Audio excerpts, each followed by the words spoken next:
పారిశ్రామిక రంగమైన సినిమా రంగమైన ప్రతి రంగంలో కాపుల యొక్క పాత్ర ఎంత ప్రాముఖ్యమైనదో మనందరికీ తెలుసు.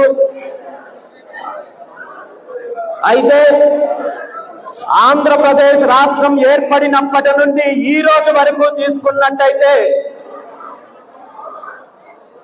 తెలుగు రాష్ట్రాల్లో ప్రధానంగా సామాజికంగా కావచ్చు, ఆర్థికంగా కావచ్చు, రాజకీయంగా కావచ్చు, ఏ విధంగా అయితే బీసీలు అణచివేతకు గురవుతున్నారో, బీసీల పైన వివక్ష ఎలాంటి వివక్ష ఉందో అదే వివక్ష, అదే అణచివేత కాపుల మీద కూడా జరుగుతోంది అనే విషయాన్ని మనం గుర్తించాల్సిన అవసరం అయితే ఉంది.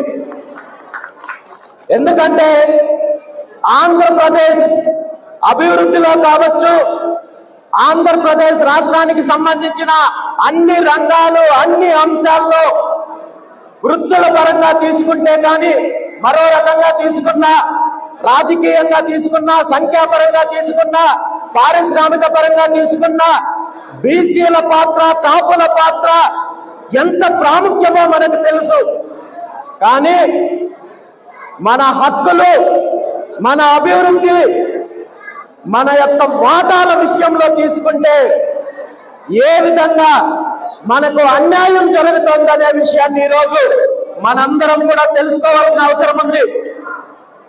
ఆంధ్రప్రదేశ్ రాష్ట్రం ఏర్పడినప్పుడు హైదరాబాద్ రాజధానిగా ఉమ్మడి ఆంధ్రప్రదేశ్ రాష్ట్రం అభివృద్ధి చెందితే ఈ హైదరాబాద్ అభివృద్ధి పేరుతో అనేక రకాలుగా భూబండారం చేశారు. వేల ఎకరాల భూములు అధికారంలో ఉన్న వాళ్ళ యొక్క సామాజిక వర్గాలకు అప్పనంగా కట్టబెట్టే ప్రయత్నం జరిగింది.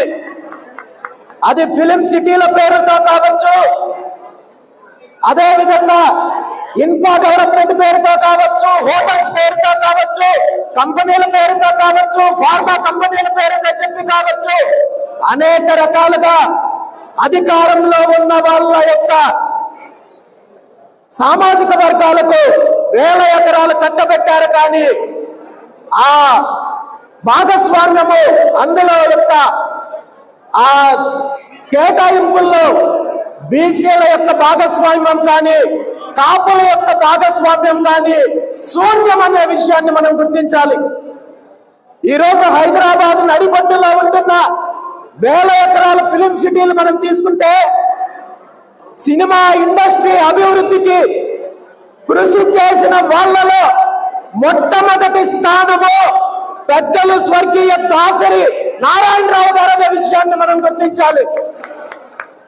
ఆయన అండతో ఈరోజు సినిమా ఇండస్ట్రీలో డైరెక్టర్లుగా, హీరోలుగా ఒక గొప్ప స్థానానికి వచ్చిన వాళ్ళందరికీ ఈరోజు హైదరాబాద్ లో ఫిలిం ఇండస్ట్రీకి సంబంధించిన ఫిలిం సిటీలు కట్టుకోగలిగారు. కానీ దాసరి నారాయణరావు గారికి మాత్రము ఒక్క సెంటు కూడా గత ప్రభుత్వాలు, గతంలో అధికారంలో ఉన్న వాళ్ళు కేటాయించలేదంటే కాపు సామాజిక వర్గానికి సంబంధించిన జరిగిన అన్యాయాన్ని మనం గుర్తించాల్సిన అవసరం ఉంది.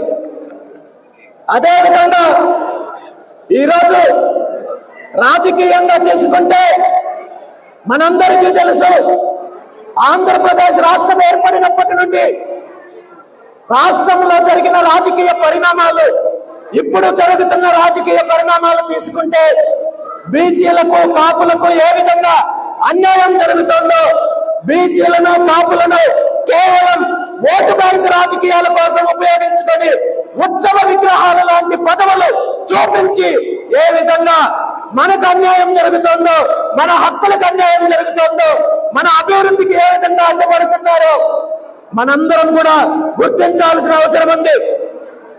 నిజంగా ఆనాడు స్వర్గీయ వంగవీటి రంగా గారు వేసిన అడుగులు ఈరోజు ముందుకు పడినట్టయితే ఈ రాష్ట్రంలో, ఆంధ్రప్రదేశ్ రాష్ట్రంలో రాజకీయ ముఖ చిత్రంలో కాపుల యొక్క స్థానం ఎలాంటి స్థానం ఉండేదో మనందరం కూడా ఆలోచించాల్సిన అవసరం ఉంది.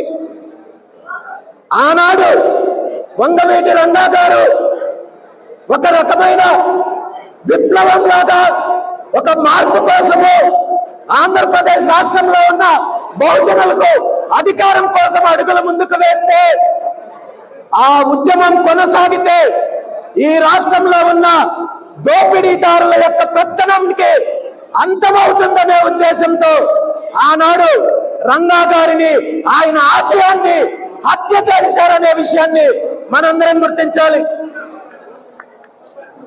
ఆనాటి నుండి అన్యాయ